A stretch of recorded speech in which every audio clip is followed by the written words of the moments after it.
Hello नमस्कार दोस्तों, मैं हूं डॉक्टर पवन, आप लोगों के साथ एक बार फिर से। दोस्तों, आज की इस वीडियो में हम बात करने वाले हैं बच्चों में होने वाली कब्ज़ यानी कॉन्स्टिपेशन के बारे में। अगर आप मेरे चैनल में पहली बार आए हैं तो please like share and subscribe जरूर करना और ये वीडियो एंड तक ज़रूर देखना, बहुत ही इन्फॉर्मेटिव होने वाली है। तो चलिए वीडियो को शुरू करते हैं। तो सबसे पहले हम बात करते हैं कि कॉन्स्टिपेशन बोलते किसको हैं।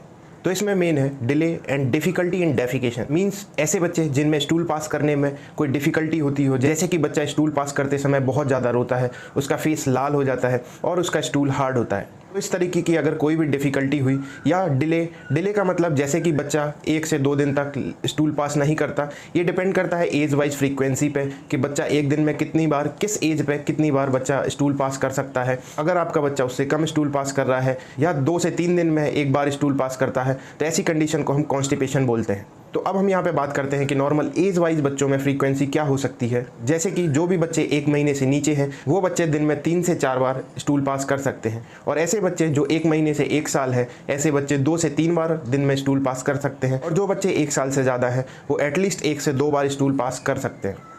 तो ये थी नॉर्मल फ्रीक्वेंसीज़ कि किस एज में बच्चा कितनी बार स्टूल पास करना वो नॉर्मल है।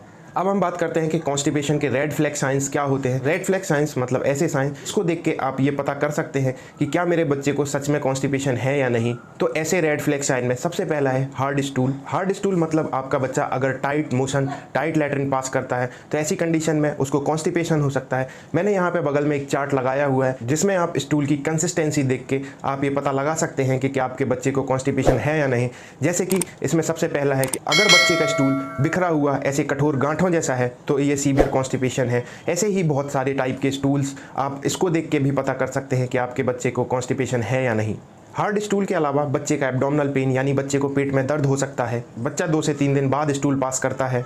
इसके बाद इसमें जो नेक्स्ट रेड फ्लैग साइन है वो है कि स्टैंड अप ड्यूरिंग डेफिकेशन, मतलब कि बच्चा लैट्रिन करते टाइम खड़ा हो जाता है। बार बार उसको इतना पेन होता है, पेन की वजह से स्टूल पास करते टाइम खड़ा हो जाता है। इसके बाद जो रेड फ्लैग साइन है वो है क्रॉस लेग। अगर आपका बच्चा कभी भी स्टूल पास करते टाइम या स्टूल पास करने के बाद ऐसे क्रॉस लेग करके खड़ा होता है, इसका मतलब कि उसको कॉन्स्टिपेशन हो रहा है। ये एक ऐसे संकेत है जो बच्चा शुरुआती दिनों में ही प्रेजेंट करना शुरू कर देता है। तो अगर ऐसा बच्चा बार बार करता है और उसको हार्ड स्टूल है तो आप इसको कॉन्स्टिपेशन माने।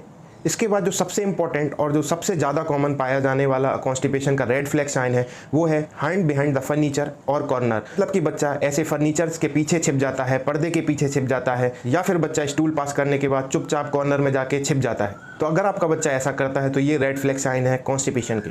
तो अब हम बात करते हैं कब्ज़ या कॉन्स्टिपेशन के कारण के बारे में।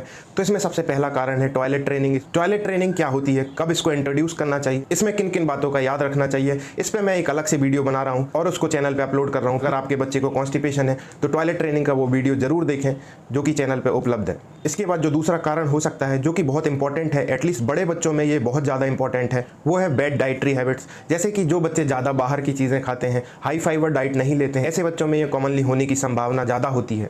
इसके बाद जो तीसरा कारण है वो है चेंजेस इन रूटीन। मतलब कि अगर बच्चा सुबह स्टूल पास करता था लेकिन वो अब सुबह लेट सो के उठता है या दिन में ज़्यादा सोता है, रात में जागता है, ऐसे बच्चों में भी कॉन्स्टिपेशन की प्रॉब्लम कॉमनली देखी जाती है। इसके बाद जो नेक्स्ट है वो है चेंजेस इन फीडिंग हैबिट्स। जैसे कि जो छोटे बच्चे होते हैं उनमें आप मदर ब्रेस्ट मिल्क देते हैं, कई बारी माँ को उतने अमाउंट में मिल्क नहीं आता कि बच्चे का पेट भरे, तो कई बारी माँ फार्मूला मिल्क दे देते हैं। तो जब भी आप कोई भी फीड चेंज करते हैं, जैसे कि मदर मिल्क से फार्मूला मिल्क शिफ्ट होंगे या फार्मूला मिल्क से मदर मिल्क या फिर कोई काऊ मिल्क, इस टाइप की चीज़ों में भी बच्चों को ये कॉन्स्टिपेशन होने की संभावना रहती है। इसके बाद एक जो बहुत कॉमन कॉज है जो कि कॉमनली देखने को मिल जाता है वो है काऊ मिल्क एलर्जी। कुछ बच्चों में, स्पेसिफिक बच्चों में काऊ मिल्क एलर्जी होती है, उसकी वजह से भी कॉन्स्टिपेशन होने की संभावना होती है।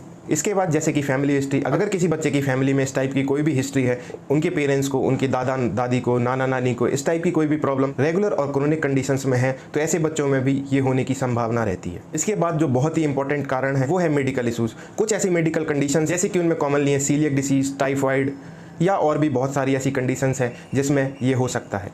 इसके बाद हम बात करते हैं बच्चों में कॉन्स्टिपेशन यानी कब्ज़ के ट्रीटमेंट और उपाय के लिए।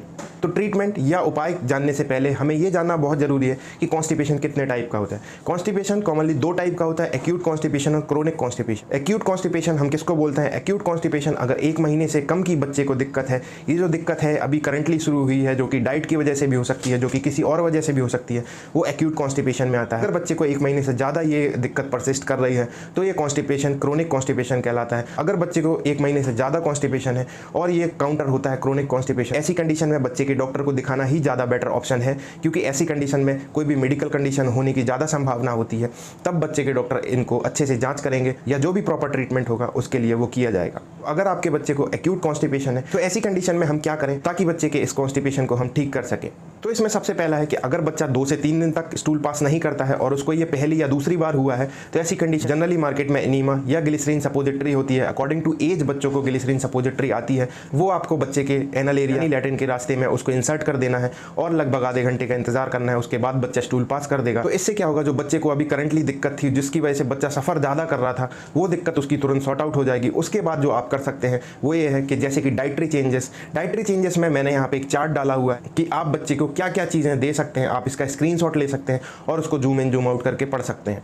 इस चार्ट में आप ये भी देख सकते हैं कि आपको बच्चे को क्या क्या देना है, क्या क्या नहीं देना है। इस चार्ट का मैं अलग से एक शॉर्ट बना के भी डाल दूंगा ताकि आपको ईजिली वो अवेलेबल हो पाए।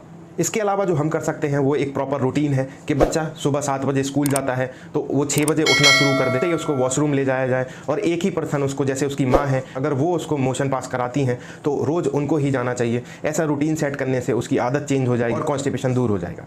इसके बाद जो बहुत ही ज़्यादा इंपॉर्टेंट है वो है टॉयलेट ट्रेनिंग। जैसा कि मैंने पहले भी बताया कि टॉयलेट ट्रेनिंग से रिगार्डिंग एक वीडियो मैं अपने चैनल पे अपलोड कर दी है, वो आप जाके देख सकते हैं। कॉमनली टॉयलेट ट्रेनिंग के बारे में आपको ये बहुत ज़्यादा ज़रूरी है जानना कि टॉयलेट ट्रेनिंग कब स्टार्ट करनी है, कितने टाइम के बाद इसको स्टार्ट करना है और इसको कब कब जाके करना है, क्या है इसका रूल, करने के लिए क्या क्या चीज़ों को फॉलो करना है ताकि आपका बच्चा कॉन्स्टिपेशन से दूर हो सके। इसके बाद हम बात करते हैं ऐसे बच्चे जिनको काऊ मिल्क एलर्जी है। ऐसी कंडीशन में आपको काऊ मिल्क बंद करना है। आप छोटे बच्चों में मदर फीड दे सकते हैं, आप बड़े बच्चों में दूसरे फीड ऑप्शंस ट्राई कर सकते हैं जैसे कि टोन्ड मिल्क है। या इसके अलावा जो एक कारण था कि बच्चे को अगर हम फीड चेंज करते हैं तो ऐसी कंडीशन में भी कॉन्स्टिपेशन परसिस्ट कर सकता है। तो अगर आपने बच्चे की कोई भी फीड चेंज की है तो इसका मतलब है 2 से 3 दिन में जब भी बच्चा वो नेक्स्ट जो दूसरी फीड है उसको अडॉप्ट कर लेगा तो वो कॉन्स्टिपेशन से ठीक हो जाएगा। इसके अलावा जो इसके उपाय में या जो सबसे ज़्यादा ज़रूरी पेरेंट्स को बच्चों के साथ करनी चाहिए, अगर बच्चा कोई भी चीज़ गंदा करता है जैसे कि वो स्टूल पास करने के बाद बेड गंदा कर देता है या कुछ भी होता है, उसको डांटना नहीं है ताकि बच्चा आपसे डरेगा नहीं और आपको बताएगा, आपकी चीज़ें भी बताएगा, आपसे कोऑपरेटिव होगा और आप उसको बहुत अच्छे से समझ सकते हैं। जो एक कारण था कि बच्चा फर्नीचर के पीछे छिपता है या कॉर्नर्स में जाके छिप जाता है, वो ऐसी चीज़ें करना बंद कर देता है क्योंकि वो एक कारण जो है वो एक डर की वजह से। तो ये थी एक छोटी सी इन्फॉर्मेशन बच्चों में कॉन्स्टिपेशन यानी कब्ज़ के बारे में। अगर आपको वीडियो अच्छी लगी हो तो please like, share and subscribe ज़रूर करना। थैंक यू, नमस्कार।